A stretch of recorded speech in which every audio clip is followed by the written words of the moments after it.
রাজা, জ্ঞানের রাজা, রসিক রাজা। আমি সব ভেঙে ফেলবো, ভেঙে ফেলবো। অনেক হয়েছে, আর সহ্য হচ্ছে না। আমি সব ভেঙে ফেলবো, ভেঙে ফেলবো। মানে ও গিন্নি, গিন্নি, গিন্নি গো, একটু শান্ত হ, একটু কথাটা শোনো। না না, আমি আর কিচ্ছু শুনবো না। 1 সপ্তাহ সময় দিচ্ছি, তার মধ্যে মহারানীর মতো ওই সীতাহার আমার চাই চাই চাই। কিন্তু গিন্নি, ওটার যে অনেক দাম। আমার কি আর মহারাজের মতো অত টাকা আছে বলো? এই শোনো, তোমার কি আছে আর কি নেই তা আমার খুব ভালো করে জানা আছে, বুঝলে? কিন্তু গিন্নি, একটা কথা কান খুলে শুনে রাখো, এবারে যদি তুমি ওই সীতাহার আমাকে গড়িয়ে না দাও, আমি তাহলে চিরদিনের মতো বাপের বাড়ি চলে যাব। এই আমি বলে দিলাম।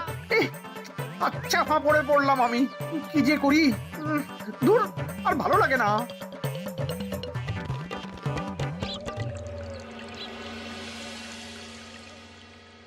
আজকে তোমাদের সকলের কাছে আমার একটা প্রশ্ন আছে। বলুন মহারাজ। আচ্ছা, ধরো তোমরা যদি এ রাজ্যের লোক না হতে, অন্য কোন রাজ্যের হতে, তাহলে তোমাদের কাছে কৃষ্ণনগর কেমন মনে হতো? মহারাজ, এক কথায় বলতে গেলে সমৃদ্ধ শক্তিশালী রাজ্য। বেশ, তা হঠাৎ এমন প্রশ্ন মহারাজ? আসলে বেশ কিছুদিন ধরেই আমি একটা কথা ভাবছিলাম। ঈশ্বরের দয়ায় আমাদের সবই আছে, তবু রাজ্যকে আরো শক্তিশালী ও অন্যান্য রাজ্যের সাথে সুসম্পর্ক বজায় রাখা একটা রাজধর্মে পড়ে। ঠিক বলেছে। ঠিক বলেছেন। বলি, তুমি কি এসব কথা কখনো ভাবো মন্ত্রী? হ্যাঁ, মানে আগে রোজ না, কিন্তু কখনো সখনো বোধহয় ভেবেছিলাম। কবে শুনি? ওই তো কিছুদিন আগে, ওই সেদিন। এটা ঠিক কোন সেদিনের কথা বলছেন মন্ত্রী মশাই? যেদিন আকাশে ওই দুটো সূর্য উঠেছিল? তোমাকে সবকিছুতে ফোড়ন কাটতেই হবে না গোপাল? হ্যাঁ, কি আর করি বলুন, আপনার কষ্ট যে আর সহ্য হয় না। যাই হোক, মুদ্রা কথা হলো, এসব কথা মাথায় রেখে এখন আমাদের কিছু করা উচিত। কিন্তু কি করা উচিত সেটা আমি ঠিক বুঝতে পারছি না। এই একটা করে রসগোল্লা খাওয়ালে কেমন হয়? এই, তুমি থামবে? মহারাজ, আমার কাছে একটা উপায় আছে। 10 দিনের একটা মিলন মেলার আয়োজন করলে কেমন হয়? খুব বাজে হবে। একটা মেলা কত ঝামেলার কাজ সেটা বোঝো? একেই কত খরচ, তার উপর আবার অনেক লোক। মোটেই না, এটা তো দারুণ বুদ্ধি দিয়েছো গোপাল। এমন কিছুই তো চাইছিলাম। দূর, আর সবকিছুই আমার বিপক্ষে মনে হয়। দিনটাই খারাপ, আমি বরং চুপই থাকি। তাহলে সবাই শোনো, 1 সপ্তাহ পর কৃষ্ণনগর এক বিরাট বড় মিলন মেলার আয়োজন করছে, আর তার জন্য লোকজনকে নিমন্ত্রণ করার কাজ দেখবে গোপাল। যথাজ্ঞা মহারাজ। আর মন্ত্রী, ভালো করে শুনে রাখো, মেলা প্রাঙ্গণ সাজানো, ঠিকঠাক নিরাপত্তা, এসব তোমার দায়িত্ব। আচ্ছা, কিন্তু বলছিলাম যে সবকিছু ভালো করে করতে গেলে খরচও তো। ওসব নিয়ে তোমাকে চিন্তা করতে হবে না। যত খরচই হোক আমাকে বলো, আমি দেব। আরে বাস, তো দারুণ ব্যাপার। এই ফাঁকে যদি কিছু আমারও লাভ হয়ে যায়, তাহলে গিন্নির গলার হারটার কিছু একটা করতে পারবো। বেশ, তাহলে প্রত্যেকে নিজেদের কাজ শুরু করে দাও।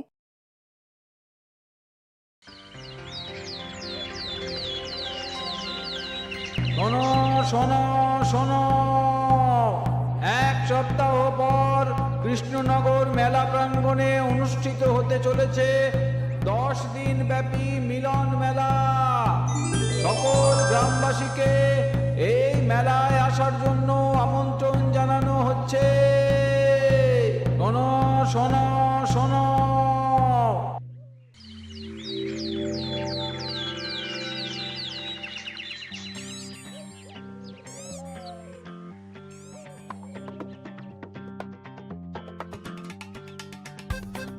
বাহ বাহ বাহ, ঠিক যেমনটা চেয়েছিলাম তেমনটাই হয়েছে। আর এসব কিছুর জন্য আমি গোপালকে ধন্যবাদ জানাতে চাই। কি যে বলেন মহারাজ, এই কৃষ্ণনগর তো আমার নিজেরই পরিবার। সেসব আমরা খুব ভালো করেই জানি গোপাল। আদিক্ষেতা একেবারে উতলে পড়ছে, এসব দেখে গা জ্বলে যায়। তোমার এই এত ভালো বুদ্ধি দেওয়ার জন্য আমি তোমাকে 50টি স্বর্ণমোহর উপহার দিতে চাই। এটা কি হলো? এরকম হলে কিন্তু আমি খেলবো না। কেন মন্ত্রী, তোমার আবার কি হলো? আমিও তো মেলার আয়োজন করেছি, তাহলে গোপাল একা কেন উপহার পাবে? সে তো মেলার জন্য অনেকেই কাজ করেছে, কিন্তু আসল বুদ্ধিটা তো দিয়েছে গোপালই। মন্ত্রী মশাইয়ের বোধহয় খুব হিংসা হচ্ছে। ঠিক আছে মহারাজ, আপনি বরং এই উপহার সকলের সাথে ভাগ করে দিন। না গো, কোনো ভাগ চাই না, তোমার উপহার তুমিই রাখো। যত সব।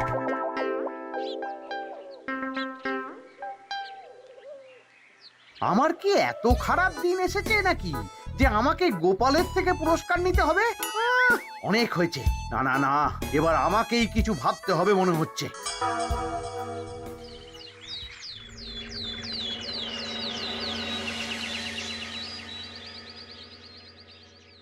আমার আমার সব শেষ হয়ে গেল গো, সব শেষ হয়ে গেল। এবার এবার আমার কি হবে? মহারাজ, মহারাজ কিছু একটা করুন, মহারাজ কিছু একটা করুন। চিন্তা করো না, আমি দেখছি যারা দোষী তারা শাস্তি পাবেই। কি শুরু হলো বলো তো হঠাৎ করে? এত বড় বড় চুরি ডাকাতি হয়ে গেল, অথচ কেউ কোনো টেরই পেল না। হ্যাঁ মহারাজ, আসলে রাতের বেলা যখন সবাই ঘুমিয়ে থাকে তখন এই চুরি ডাকাতিগুলো হয়, তাই কেউ কোনো শব্দ পায় না। ভালো করে অনুসন্ধান করো, যে বা যারা এই কাজ করছে তাদের যত তাড়াতাড়ি সম্ভব ধরে ফেলতে হবে, নইলে তো আমাদের প্রজাদের অনেক ক্ষতি হয়ে যাচ্ছে। হ্যাঁ মহারাজ, আপনি কোনো চিন্তা করবেন না। কোথায় আনন্দ করে সব প্রজারা মেলা ঘুরবে তা নয়, আবার এই উটকো ঝামেলা। একটা কথা বলছি, কিছু মনে করবেন না। আসলে এই ঝামেলার কারণ হলো গোপাল। আমি ঠিক জানতাম কোনো না কোনো ভাবে আপনি আমাকে দোষ দেবেন। সত্যি তো, এসবের সাথে গোপালের কি সম্পর্ক? ওরই তো সম্পর্ক আছে মহারাজ। মেলা শুরু হলো আর তার সাথে চুরি ডাকাতিও। আর যদি গোপাল মেলার বুদ্ধিটা না দিত তাহলে রাজ্যে এত চুরি ডাকাতিও বাড়তো না। মানছি মন্ত্রী মশাই, মেলার বুদ্ধিটা আমার, কিন্তু মেলার নিরাপত্তা রক্ষা তো আপনার দায়িত্ব ছিল।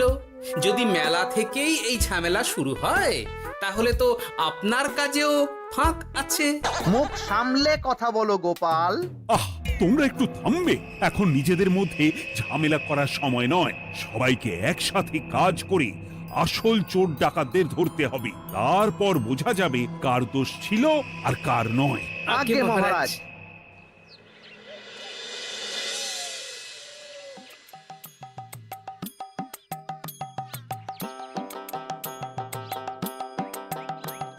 এই তো তুমি এসে গেছো।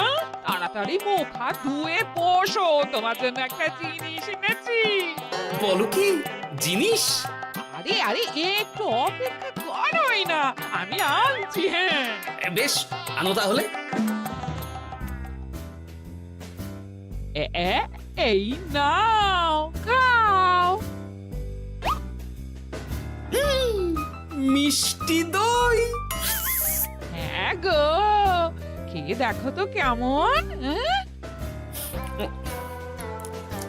দারুণ সুন্দর স্বাদ তো গিন্নি। কোথা থেকে এনেছো? ভালো, মেলা থেকে এনেছি। ও জানো, বিনা পয়সায় গো। বিনা পয়সায়? তা কে দিল শুনি? আরে সুজন দইওয়ালা, বড় ভালো ছেলে। শুধু আজ নয়, ও রোজই মানুষকে ভালোবেসে না বিনা পয়সায় দই খাওয়ায়। হ্যাঁ বাবা, বেশ অবাক করা কাণ্ড। আসলে সুজনের দেশের বাড়িতে অনেক জমি জমা, গরু মোষ আছে। ও তাই বলে ওর টাকা পয়সার নাকি কোনো দরকার নেই, তাই ও বিনা পয়সায় খাওয়ায়। হ্যাঁ বুঝলাম। বাবা, খুব ঘুম পাচ্ছে এখন। ও গিন্নি, শোনো না, আমি বরং একটা ঘুম দিই এখন, বুঝলে? তুমি বরং বিকেলে আমায় একটু ডেকে দিও, ওর কাজ আছে। আচ্ছা বেশ। তোমাদের জন্য সেটাই ভালো, কারণ এমনিতেই মহারাজ চোর ডাকাত ধরার জন্য প্রহরীর ব্যবস্থা করছে পুরো রাজ্যে। না না না, সে নিয়ে আপনি চিন্তা করবেন না।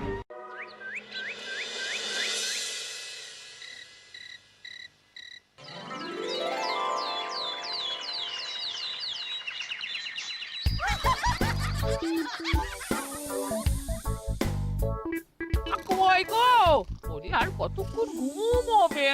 সকাল তো হয়ে গেল। সে কি গিন্নি, সকাল?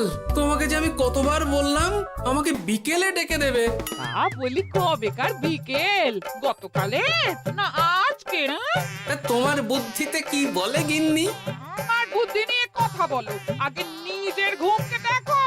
গতকাল বিকেল থেকে ডেকে ডেকে গলা ব্যথা হয়ে গেল, কিন্তু ওনার ঘুম আর ভাঙে না। হতেই পারে না। পারে না?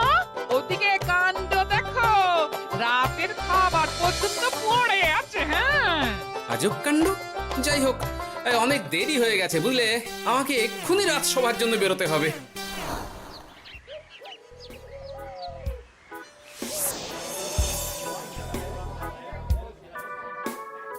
বাবা, এত ভিড় কি আছে এখানে? একটু কাছে গিয়ে দেখি তো। সত্যি সত্যি ভাই সুজন, তোমার হাতে জাদু আছে।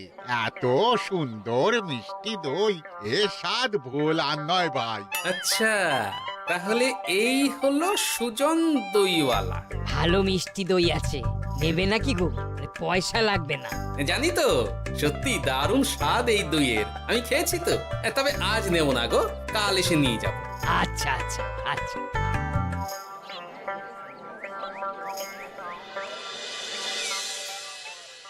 আর কোনো নতুন খবর পেলে ওই ডাকাতদের ব্যাপারে?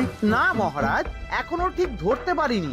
ওরা বোধহয় বুঝতে পেরে গেছে যে আমরা খোঁজ করছি। মহারাজ, আমার মাথায় একটা নতুন বুদ্ধি এলো। রাতের বেলা করে সব বাড়িতে পাহারা দেওয়া শুরু করলে কেমন হয়? সব চুরি তো রাতেই হচ্ছে। আরে, এ তো দারুণ বুদ্ধি। কিন্তু মহারাজ, আমাদের রাজ্যের প্রহরীরা রাতের বেলা কি করে পাহারা দেবে? কেন কেন, কি সমস্যা? অনেক সমস্যা আছে। তাদের শরীর খারাপ হতে পারে, তার চেয়েও বড়, রাত জেগে থাকলে দিনে তারা সকলে ঘুমোবে, তখন পুরোটাই বেকার হবে। কিচ্ছু বেকার হবে না মন্ত্রী মশাই, আমাদের প্রচুর সেনা আছে, তাদের সকলকে দায়িত্ব ভাগ করে দিলেই হয়ে যাবে। তুমি বেশি বোঝো।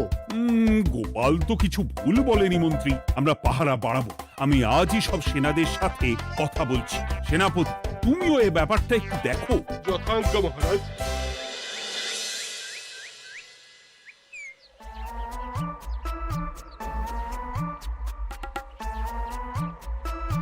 চোর ডাকাতদের ধরার জন্য যদি একটা সূত্রের হদিশ পাওয়া যায় তাহলেই কেল্লা ফতে, কিন্তু সেটাই পাওয়া যাচ্ছে না বলেই এত সময় লাগছে।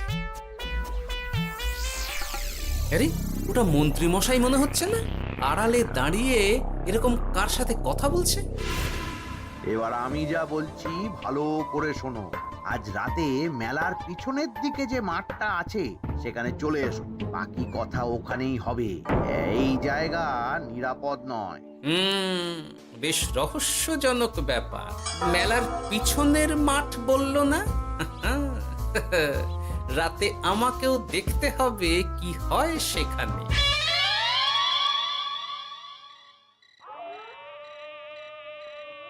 উফ, কি মশা রে বাবা! কখন থেকে দাঁড়িয়ে আছি, মন্ত্রী মশাইয়ের পাত্তা নেই কেন?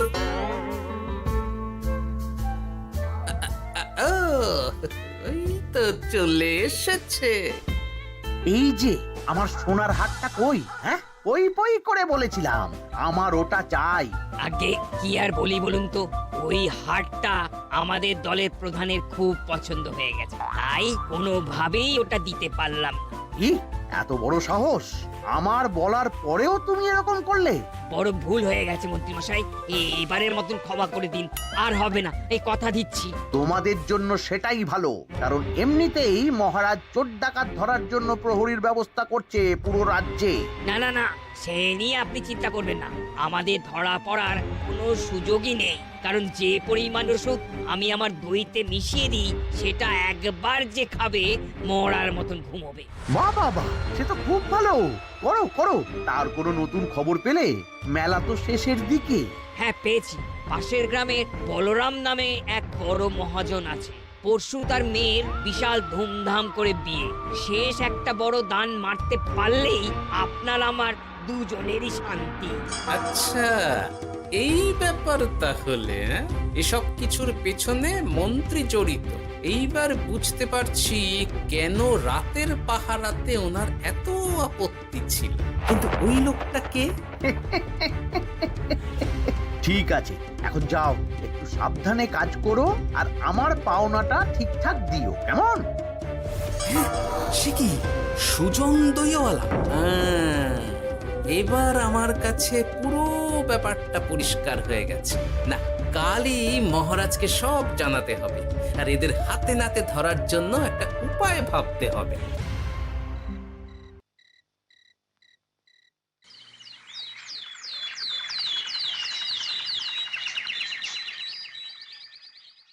আরে এসো এসো, তোমার জন্যই তো অপেক্ষা করছিলাম। কি এমন জরুরি কথা আছে যে একান্তে দেখা করতে চাইলি? কোন মুখে বলি মহারাজ, সর্ষের মধ্যেই যখন ভূত তখন আর কি।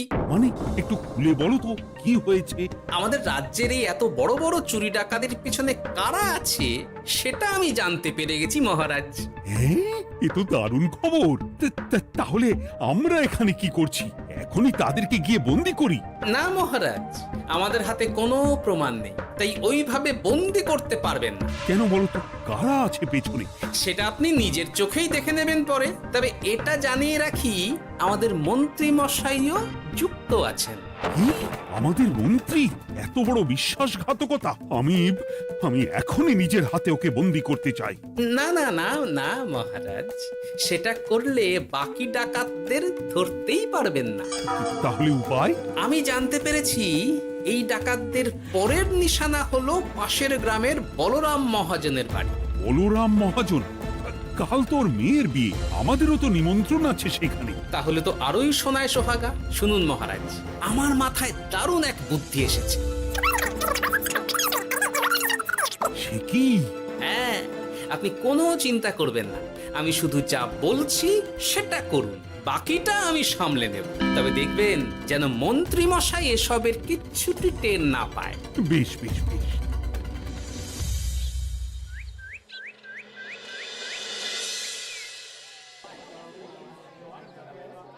আর তো কিছুক্ষণ, এরপরেই তো সন্ধে নামবে। তোমার সবকিছু তৈরি তো? হ্যাঁ মহারাজ। আরে মহারাজ আর গোপাল কানে কানে এত কি কথা বলছে, আমাকেও জানতে হবে সেটা। ওই যে আসছে মরকটটা, আমার আর ওকে এক মুহূর্ত সহ্য হচ্ছে না। মনে হচ্ছে গুদুম গুদুম করে ওর মাথায় গাঁটটা মারি। শান্ত হন মহারাজ, দয়া করে শান্ত হন আর একটুখানি। তারপর আপনি মন্ত্রী মশাইয়ের সাথে যা ইচ্ছে করবেন। ওর আমি বরং অন্যদিকে যাই, মুখ দেখলেই আমার মাথাটা গরম হয়ে যাচ্ছে। সেই ভালো। কি হলো ব্যাপারটা?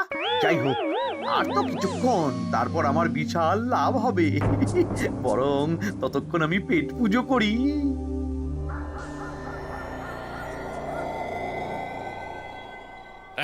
যা যা দামি জিনিস আছে সব দিয়ে দে।